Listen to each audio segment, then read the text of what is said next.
ये है कि यहाँ के बच्चों में एक अपनी एक ख़ास बात है। बच्चे जो यहाँ के हैं ना, वो उनमें मासूमियत अभी भी है।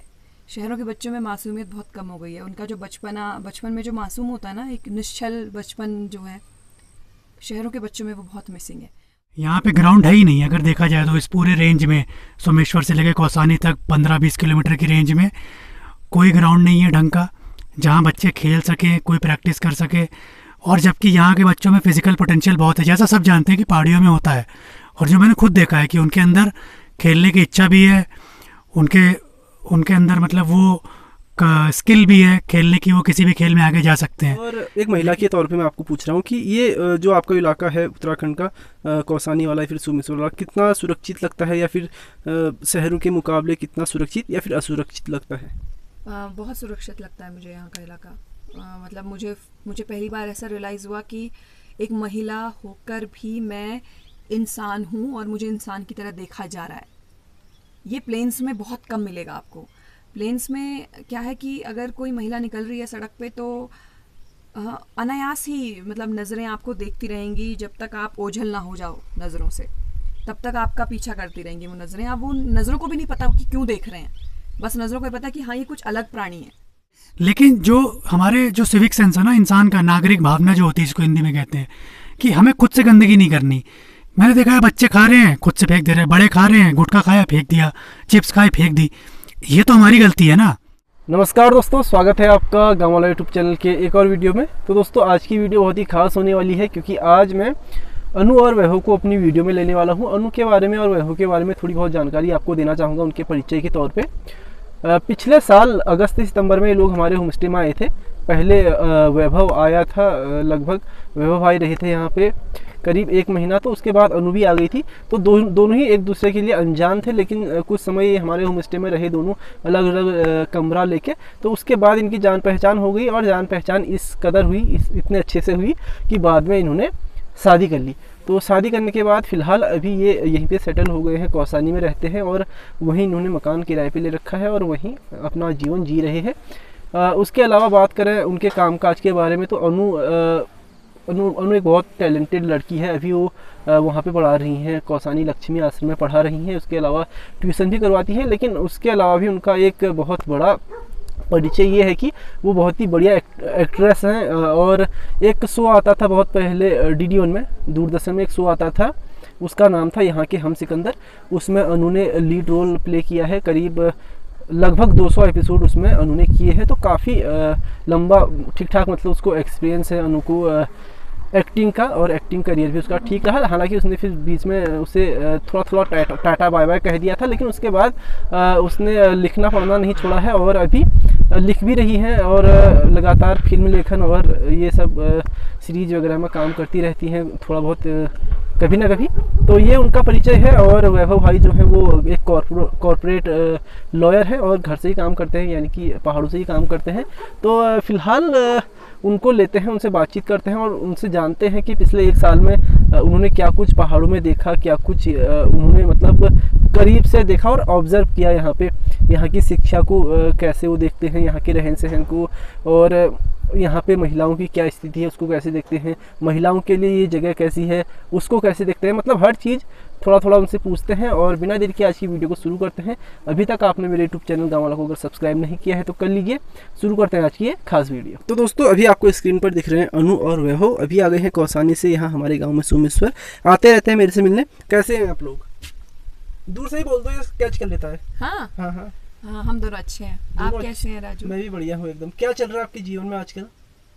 जीवन में क्या चल रहा है? जीवन में एक अलग तरीके का एक्सपीरियंस चल रहा है पहाड़ों में। जैसे कि जैसे कि अभी मैंने बच्चों को पढ़ाना शुरू किया है यहाँ पे आश्रम में। तो मैं पढ़ा ही रही थी, तुम्हें पता है। उसके बाद अब बच्चे घर आने लगे हैं पढ़ने के लिए, तो वही बच्चों के साथ बहुत ज़्यादा समय जा रहा है। तो मैं थोड़ा सा बच्चों के थ्रू भी पहाड़ों को और ज़्यादा बेटर समझने की कोशिश कर रही हूँ। तो अनु आप पिछले 1 साल से पहाड़ों पे हो, मतलब लगभग 8-9 महीने हो गए आपको, है ना? बीच में गए, हाँ मतलब 1 साल वैसे हो गया, बीच में आप जाते रहते हो। तो ये बताओ पहाड़ों की ज़िंदगी और शहरों की ज़िंदगी में कितना अंतर है और क्या बेसिक अंतर है? पहाड़ों की ज़िंदगी थोड़ी कठिन है और रिलेटिवली थोड़ी स्लो है, आप कह सकते हो उसको, जैसे आपने अभी थोड़ी देर पहले कहा था, शहरों के मुकाबले। लेकिन पहाड़ों की लाइफ में जो हम सीख सकते हैं वो शहरों में नहीं सीख सकते, मुझे ऐसा लगता है।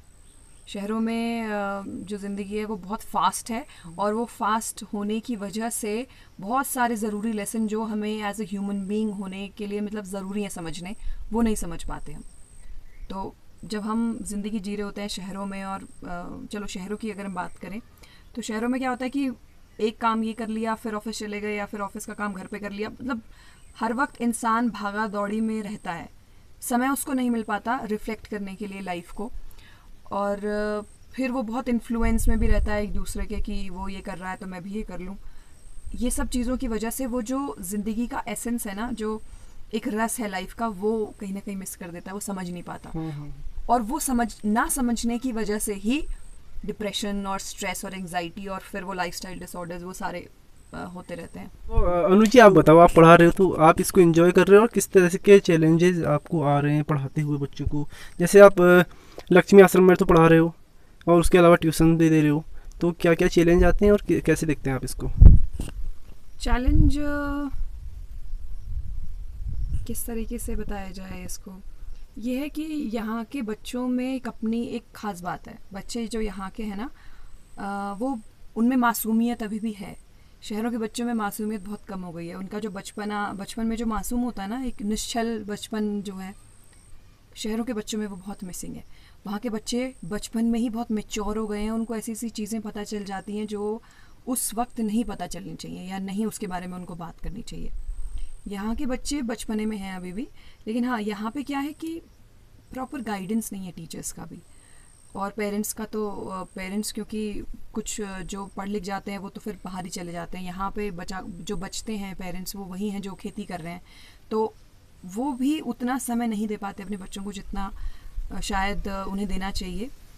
क्योंकि हम पेरेंट्स चाहता है ना हर कोई कि हमारा बच्चा जो है वो शहर के बच्चों के मुकाबले कम से कम खड़ा तो रहे, है ना। तो वो जो लेवल अगर आप चाहते हो, वैसे तो फ़र्क नहीं करना चाहिए शहर के और गांव के बच्चों में, लेकिन पढ़ाते हुए जैसे आपने सवाल किया, अगर मैं उसका जवाब दूं तो थोड़ा चैलेंजिंग होता है, क्योंकि यहाँ पे गाइडेंस उस तरीके का नहीं है स्कूल की तरफ से भी जो होना चाहिए। तो फिर मुझे बहुत मेहनत करनी पड़ती है, और कभी कभी मैं एग्जॉस्ट हो जाती हूँ पढ़ाते पढ़ाते, थक जाती हूँ। मतलब लिटरली ऐसा लगता है जैसे मेरी एनर्जी पूरी निकल गई है।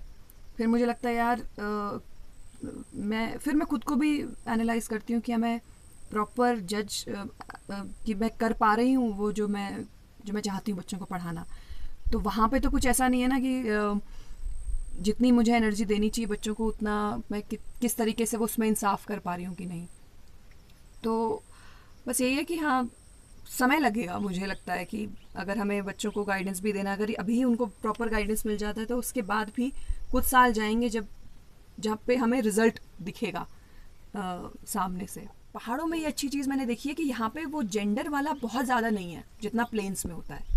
यहाँ पे लड़का लड़की दोनों बराबर ही हैं एक तरीके से, लेकिन हाँ बहुत सटल रूप में है थोड़ा सा डिफरेंस, पर फिर भी काफ़ी हद तक दोनों में एक कॉर्डियल रिलेशनशिप है कि दोनों साथ में काम करते हैं। अच्छा, अभी भेदभाव वाली बात आ गई, और वो वाली बात भी आ गई कि शिक्षा का स्तर कैसा है। तो आपको अभी आप पिछले कुछ सालों, 1 साल से यहाँ पे रह रहे हैं, तो दिल्ली, और एक महिला के तौर पे मैं आपको पूछ रहा हूँ कि ये जो आपका इलाका है उत्तराखंड का, कौसानी वाला या फिर सोमेश्वर वाला, कितना सुरक्षित लगता है, या फिर शहरों के मुकाबले कितना सुरक्षित या फिर असुरक्षित लगता है? बहुत सुरक्षित लगता है मुझे यहाँ का इलाका।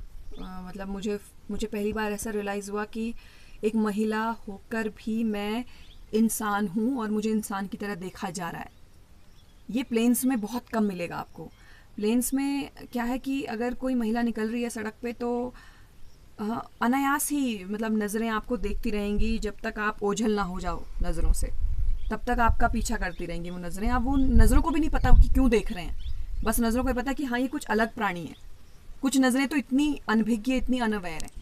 वैभव जी, अभी हाल ही में ओलंपिक हुए हैं और भारत बहुत ही कम पदक लाया है, बहुत नीचे है पदक तालिका में। तो आप देखते हैं कि शहरों में तो फिर भी इंफ्रास्ट्रक्चर है स्पोर्ट्स के लिए, लेकिन हमारे पहाड़ में आप देखते हैं गाँव में एक भी ग्राउंड नहीं होता। हमारे गाँव में भी नहीं है, मतलब सोमेश्वर घाटी के मुश्किल से किसी गाँव में ही होगा जो ग्राउंड होता है प्रॉपर, नहीं है। एक सोमेश्वर में ग्राउंड है, वहाँ पे वो लोकल की मैदान बना देना ग्राउंड, हाँ मतलब वो कम से कम समतल जगह है। लेकिन तो उसके ऊपर आप क्या कहना चाहोगे, क्या इस पे थोड़ा ध्यान देना चाहिए? क्योंकि ये केवल उत्तराखंड की नहीं है, हर मतलब छोटे स्टेट की यही स्थिति है। हाँ, ये काफ़ी सही पॉइंट आपने उठाया, क्योंकि मैं खुद सेहत को लेके और वर्कआउट को लेके काफ़ी सजग हूँ। रनिंग करता हूँ, यहाँ लॉन्ग डिस्टेंस प्रैक्टिस करता हूँ। तो मुझे कोई यहाँ पे ग्राउंड है ही नहीं। अगर देखा जाए तो इस पूरे रेंज में, सोमेश्वर से लेकर कौसानी तक 15-20 किलोमीटर की रेंज में कोई ग्राउंड नहीं है ढंग का, जहाँ बच्चे खेल सकें, कोई प्रैक्टिस कर सके। और जबकि यहाँ के बच्चों में फ़िज़िकल पोटेंशियल बहुत है, जैसा सब जानते हैं कि पहाड़ियों में होता है। और जो मैंने खुद देखा है कि उनके अंदर खेलने की इच्छा भी है, उनके अंदर मतलब वो स्किल भी है खेलने की, वो किसी भी खेल में आगे जा सकते हैं। लेकिन सरकार ने, जो लोकल बॉडीज़ हैं, जो लोकल नेता भी हैं, वो भी इस तरफ ध्यान नहीं देते कि अच्छा ग्राउंड हर गांव में, हर गांव में एक अच्छा ग्राउंड होना चाहिए, हर 10 किलोमीटर में एक अच्छा ग्राउंड होना चाहिए। क्योंकि मैंने देखा है कि जो बच्चे हमारे यहाँ भी आते हैं वो भी खेलने को कितने इच्छुक हैं, उनका कितनी स्पिरिट है खेल को लेके। वो हमसे बैडमिंटन लेंगे कि लाओ खेलेंगे हम, लेकिन कोई मैदान नहीं है खेलने के लिए, ना कोई नेट है ना मैदान है, ऊंचे नीचे पहाड़ियों पे खेल रहे हैं, गिर रहे हैं। तो इस चीज़ के लिए भी हम भी अपनी तरफ से पूरी कोशिश कर रहे हैं कि यहाँ के लोगों को, बच्चों के साथ जाके जो अथॉरिटीज़ हैं उनसे बात की जाए कि ग्राउंड के लिए कुछ स्पेस बनाया जाए, कि अच्छा मैदान हो बड़ा सा, वहाँ पे एक्सरसाइज करने के लिए इक्विपमेंट लगाए जाएं, और बच्चों को इस चीज़ में आगे बढ़ाएं कि उनकी जो एनर्जी, जो ऊर्जा है वो इनमें लगे, खेलों में, अच्छी जगह पे, बजाय इसके कि वो नशे या दारू या फिर ये सिगरेट इनकी तरफ बढ़ें। तो उनकी ऊर्जा जब इसमें इस्तेमाल होगी ना, तो उनके पास वो बचेगा ही नहीं, वो अपनी एनर्जी उस जगह लगाने की जो फालतू की चीज़ें हैं जिससे उनका नुकसान है। तो इसमें तो काफ़ी काम करना है अभी, कि खेलों में और एक्टिविटीज़ में, फिजिकल एक्टिविटीज़ में आगे बढ़ने के लिए। तो अभी आप कह रहे थे मेरे से बातचीत में ऑफ कैमरा कि हम कोई प्लान कर रहे हैं 2 अक्टूबर गांधी जयंती के अवसर पर कुछ सफाई अभियान या फिर इस तरह का कुछ, तो क्या सोचा है आपने? हाँ, उसमें भी ये भी एक हमारा एक ऑब्जर्वेशन था कि जितना हमने समय यहाँ बिताया, कि गंदगी की अगर बात करें वो तो पूरे भारत में है। जो समस्या है लिटरिंग की, जिसे हम बोलते हैं कूड़ा फैलाना, तो वो यहाँ के भी लोगों में है, प्लेन्स के हर जगह लोगों में है। तो यहाँ हमने देखा कि पहाड़ तो वैसे ही सुंदर है, प्राकृतिक, तो उस सुंदरता में जब आप जाते हैं सड़कों पे, तो आपको कहीं भी एक रैपर मिलता है ना, किसी भी प्लास्टिक चिप्स का है उसका, तो बहुत ही गंदा लगता है वो देखने में। तो हमने ये सोचा कि हम कहने को तो स्विट्ज़रलैंड में रहते हैं, भारत के कौसानी को स्विट्ज़रलैंड कहा गया है, लेकिन क्या वहाँ की सड़कें स्विट्ज़रलैंड जैसी हैं कौसानी की? ऐसा नहीं है। स्विट्ज़रलैंड की सड़कों को देखो आप, वहाँ के गाँव को और यहाँ के, सिर्फ हमें अगर पहाड़ दिख रहे हैं वहाँ से, तो वो स्विट्ज़रलैंड नहीं कहा हो सकता, क्योंकि वो तो प्रकृति है ना, उसमें हमने कोई योगदान नहीं दिया। बर्फ़ के पहाड़ों में जहाँ हम योगदान दे सकते हैं, वहाँ ये कि हम कैसे अपने सड़कों और गाँव को साफ़ रखें।